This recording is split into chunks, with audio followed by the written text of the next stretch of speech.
ได้แล้วเต้คือได้ไว้เต้สองตัวมันเต้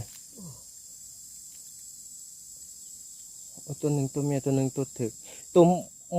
มนนี่ตัวถึกเด้เนาะตัวแม่มนนั่นแม่ว่าเป็นตัวแดงๆนี่ว่าตัวมนนั่นกล้วยหนึ่ง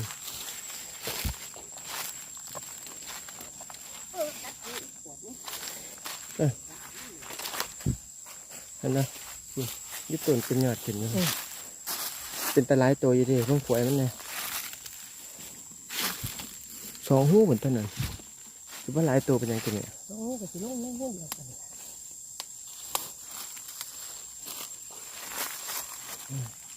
ปนหมักปน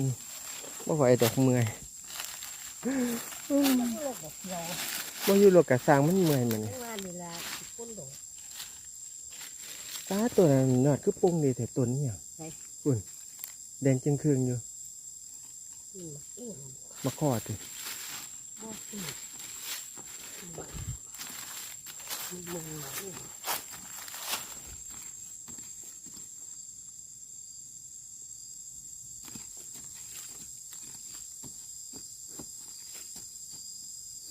มันมาโฮมกันหูเดียวสิหลายตัวอยู่นี่เนาะ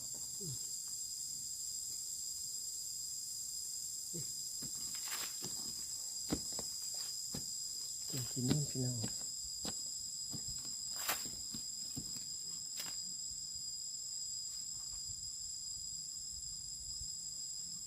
พ่อเราเต้หัวลุ่งน้องมึงเสียว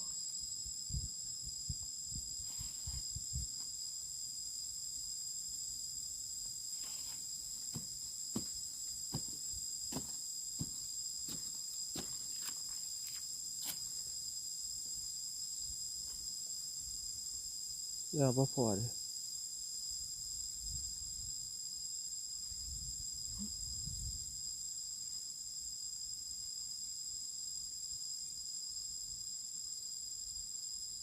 ปล่อยเลย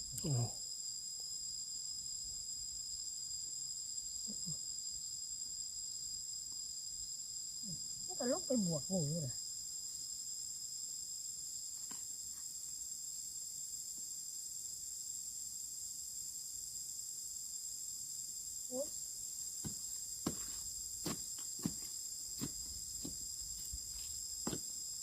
วัตมาหลุนน้ำหูเดี๋ยวประเดี๋ยวจะคุ้ง